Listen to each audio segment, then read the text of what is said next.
इस्लाम इतनी बेइज्जती करता है सनातन की, क्यों करता है? क्योंकि हम नहीं बताते सनातन क्या चीज है। तुम्हारी बेबी इस्लाम के चक्कर में क्यों फंसती है? इसीलिए फंसती है, तुम सनातन के बारे में नहीं बताते। और रही बात इन मुस्लिम्स की, तो मैं आज साफ कह रही हूँ, किसी में दम है फंसा के दिखा दो उन लड़कियों को जो सनातन को जानती है। सनातन क्या है, अपने बच्चों को सिखाओ यार। तुम्हारी बेटी इस्लाम के चक्कर में क्यों फंसती है? इसीलिए फंसती है, तुम सनातन के बारे में नहीं बताते। सनातन की सच्चाई दिखाओ। इस्लाम की सच्चाई तो सब बता ही रहे हैं। इस्लाम इतनी बेइज्जती करता है सनातन की, क्यों करता है? क्योंकि हम नहीं बताते सनातन क्या चीज है। हम ये बता रहे हैं कि इस्लाम ऐसा होता है। इवन मूवी में ये तक बोला गया, हिजाब पहनोगे तो प्रोटेक्टेड रहोगे। क्यों रहोगे? मैं यहाँ प्रोटेक्टेड नहीं हूँ, मैं यहाँ सेफ नहीं हूँ। इतने भाई खड़े हैं मेरे यहाँ पे, सारे कट्टर हिंदू हैं, मैं भी कट्टर हिंदू। तुम भी कट्टर हिंदू बनो। और रही बात इन मुस्लिम्स की, तो मैं आज साफ कह रही हूँ, किसी में दम है फंसा के दिखा दो उन लड़कियों को जो सनातन को जानती हैं, जो हिंदू मतलब हिंदू धर्म क्या है उसको जानती है। तुम उन्हें ही फंसा सकते हो जो हिंदू धर्म के बारे में कुछ नहीं जान सकती। सनातन क्या है, सीखो बहनों, कट्टर शेरनियां बनो, हिंदू शेरनियां बनो हमारी तरह। हाँ, मेरा नाम लीला है, मैं जेएनयू से आई हूँ। मेरा सवाल आपसे ये है कि आप मुस्लिम, दलित और हिंदू महिलाओं को किस दृष्टिकोण से देखते हैं? और अगर एक ही दृष्टिकोण से देखते हैं तो गुजरात में जो दंगा हुआ उसने मुस्लिम महिलाओं के साथ ही रेप क्यों किया गया पकड़ कर? बहन का सवाल है कि आप मुस्लिम, हिंदू और दलित को किस दृष्टि से देखते हैं, और अगर एक है तो जो गुजरात में सिर्फ मुसलमान महिलाओं के साथ बलात्कार क्यों हुआ? पहला सवाल का जवाब, किस दृष्टि से मैं हिंदू, दलित और मुसलमानों को देखता हूं?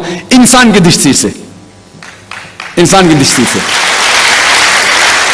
अल्लाह ताला फरमाते हैं, अल्लाह सुब्हानहू कुरान में फरमाते हैं, सूरह इसरा में सूरह नंबर 17 आयत नंबर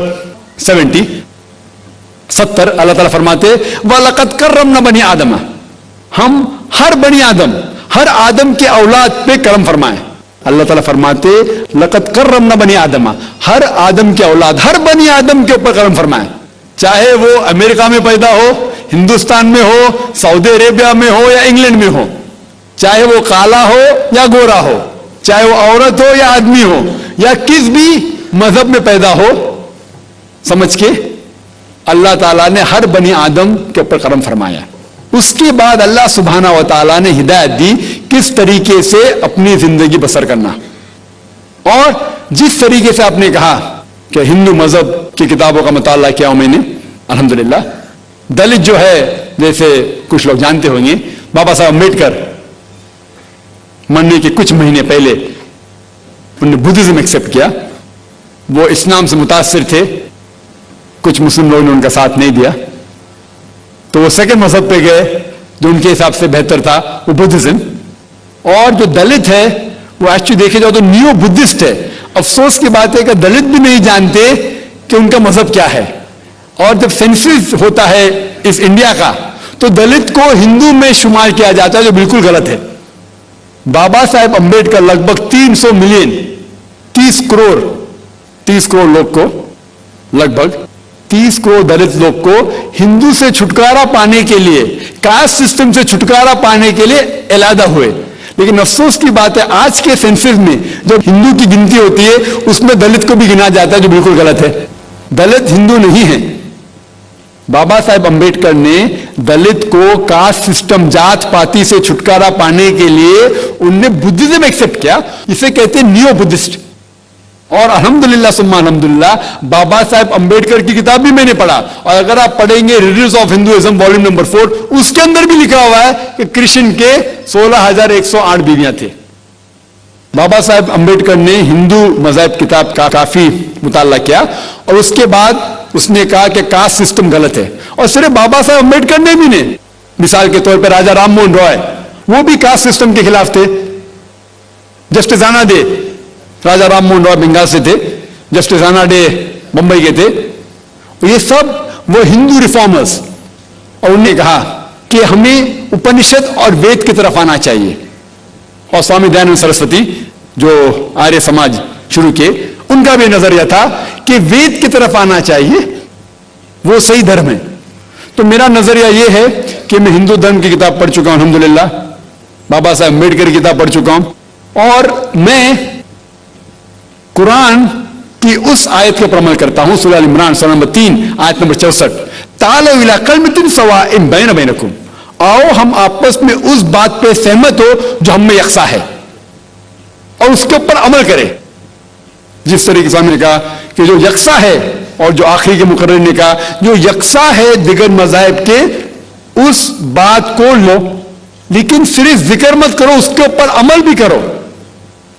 सारे मजहब की किताब, चाहे हिंदू मजहब हो या सिख मजहब हो या ईसाई मजहब हो या यहूद मजहब हो, सारी मजहब की किताब ये कहते हैं कि भगवान एक है, अल्लाह एक है, उसके ना कोई इमेज है ना कोई तस्वीर है।